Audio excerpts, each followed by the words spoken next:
I am really excited to chat to you guys about nutrition, something I'm really passionate about. Obviously, there's a huge amount behind nutrition. It's a whole uni degree basically, but we're just going to cover off some really quick little tips for you so you can get some quick wins because you don't need the whole uni degree. So hopefully out of this, uh, you know, program, you can grab some little healthy tips to take along the way and implement into your everyday. And it's just about being more mindful about how certain things affect you and your body and your day-to-day life through nutrition. So I wanted to just quickly tell you about the 9 blue zones. So basically, there's 9 blue zones that have been studied in the world, and these zones are actually places where people on average live more than 100 years old. So there's 9 of those zones through the world. And so they looked at all the lifestyle factors, the nutrition, like their diet, all of those sorts of things. And they found there was a few basic things that they found was consistent, which is really cool. There is a book that you can buy on this as well, which is a really cool read, or you can download it on your audiobooks. One of them is they have minimal stress. And when they do have stress, they have great habits to bring down the stress. So we will go through some of those as well through this course. They eat well, and we'll go through that. They exercise. We will go through a little bit about exercise at the end of this program and why you would want to exercise. The fourth thing is they go out and they get sunshine every single day, so they're not, stuck in offices all day. They make sure that they hit the sunshine. They put their feet on the ground, so they take off their shoes and they get really grounded with the earth and everything every single day. Number 6 is they have 7 to 9 servings of fruit and veg every single day. Number 7 is they have 1 to 3 tablespoons of good fat per meal. And so your good fats are like your avocados and your coconut oils and things like that. So I also learned as well that cooking oils are really, you need to get them right. So when you cook, it changes the composition of your oils. So it's really important that you're cooking with something that isn't going to become volatile in your body and cause all the inflammation and you not to feel well. It's a huge issue for a lot of people, and they don't even realize it's that little bit of cooking oil that they're using. So the best cooking oil, here's a tip for you to write down, is extra virgin olive oil that's been cold pressed and must be in one of the dark bottles. And you should only keep it for 30 days. It only stays good for 30 days once it's been opened. And you should keep the lid on as much as you can because it does start to oxidize with the lid off. So that's a tip for you. I've been using the extra virgin olive oil now for a year or two, and I've definitely noticed a difference in using that. So there's some great ones just on the supermarket shelves. Another thing is as well is their diet is 60 to 80% plant-based for longevity. So that seems like a lot of plants, but all it is habits that we have, and our plate being mostly meat and not veg, and it's easy to change that. So that's another little habit that you might want to change. Also as well, fasting. So they basically, our cells are living, breathing entities on their own, and we have 40 trillion cells in our body, which is huge. And we also have 100 trillion bacteria in our body as well. And they all produce waste. So the waste is like chemicals and dead cells and the naughty cells, things like that. So all of those cells in our bodies produce the waste, and our lymphatic system and our liver and our kidneys, they all and our skin sort of excrete it out for us. So we need to really optimize our bodies clearing the waste out. And to do that, we need to give ourselves space to be able to do that and not shovel in more food, more food and more liquid and things like that. So people in the blue zones were going 12 hours fasting every day. So that seems like a lot, but it's actually just overnight. So you could have your last bit of food at 6 o'clock at night and then have your breakfast at 6 a.m. in the morning. You might be able to hear my dog snoring. So you could do something like that, whatever works for you, but they found the best results come from fasting for the 12 hours. And even during the day, just going about 3 to 4 hours between our meals as well gives our bodies a little rest so it can start cleaning and sweeping out the cells of all of the stuff that we don't want in our bodies. So that is a really healthy habit to think about as well. So it's a great one to write down. So in the mornings as well, you want to wake your gut up slowly. So the way that I've been doing that is warm water, and I've been using a couple of drops of doTERRA lemon oil. The reason I use the doTERRA lemon oil, it was what got me into my doTERRA business in the first place because my doctor recommended it. But the doTERRA lemon oil, you can consume that. So it's food grade, but it has, it's from the rind of the lemon. So the juice of the lemon is really acidic. It's got a pH of 2. The rind is 7. So that's neutral. So it won't go in and imbalance your body, but it also won't harm your teeth as well. So that's why I choose to use the lemon oil.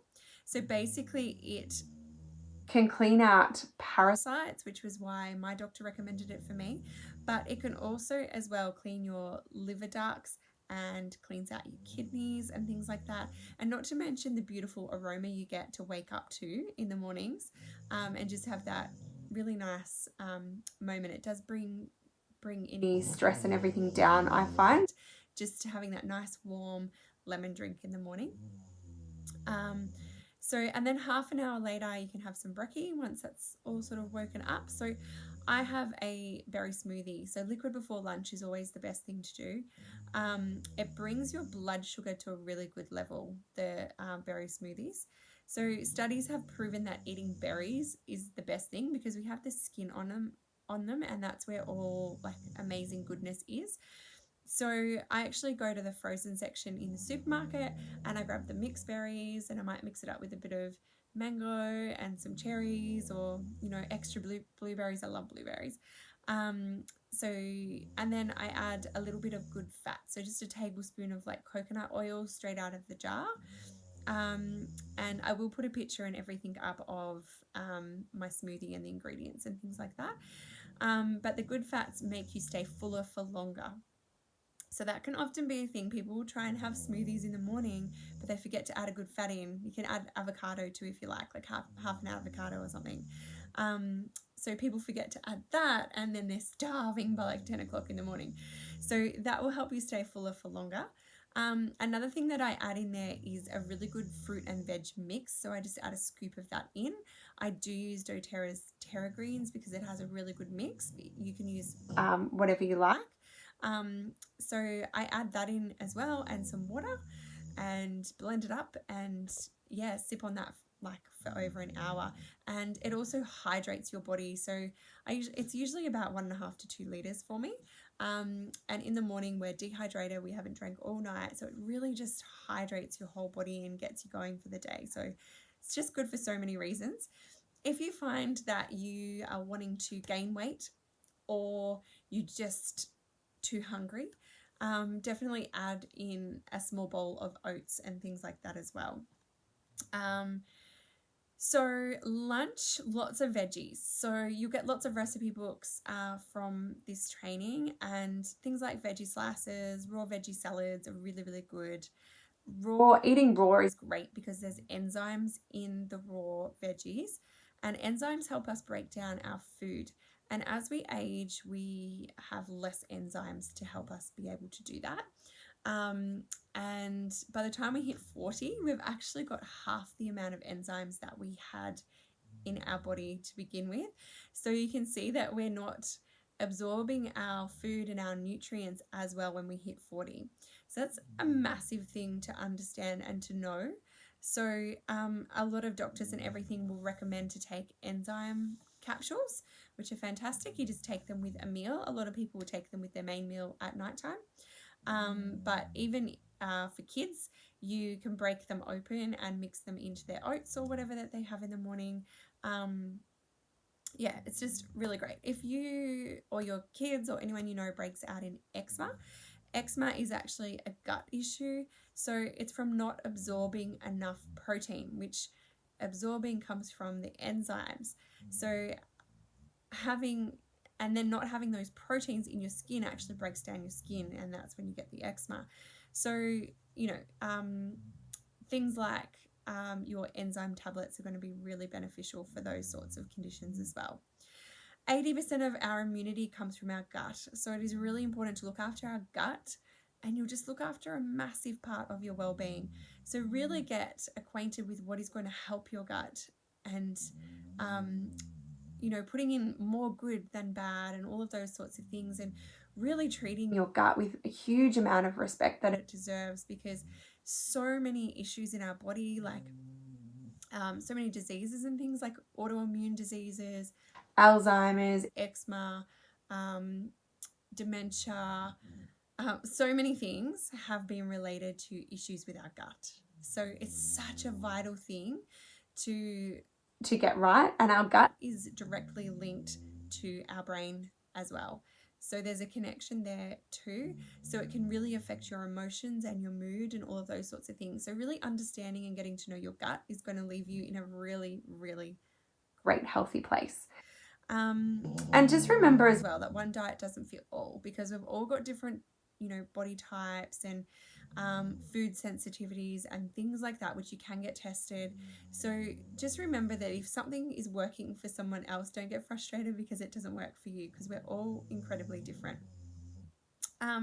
So for dinner, I largely have fresh veggies and a bit of protein, usually fish or chicken.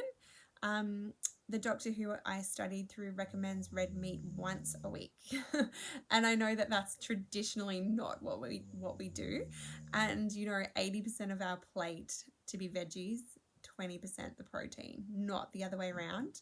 So that's a little habit that you can get into, is just switching out your portions between your veggies and your protein on your plate. That's just another healthy habit that you can get into. And just really remember that you can't out exercise a bad diet. So if you've got a bad diet, don't think that you can go and run kilometers each week and you're going to be healthy, because you're just not. You can lose a huge amount of weight just by doing a few simple things with your diet and not exercising at all, which you'll see in the exercise part of this training that I wouldn't recommend to not exercise at all, but you can make massive changes to your body just through your nutrition.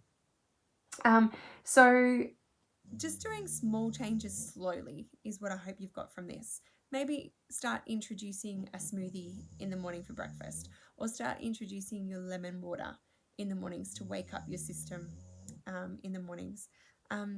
Maybe it could be that you start off with your meat to veggie ratio at dinner, or it could be that you start off having more veggies for lunch. That could be a really good healthy habit to get into.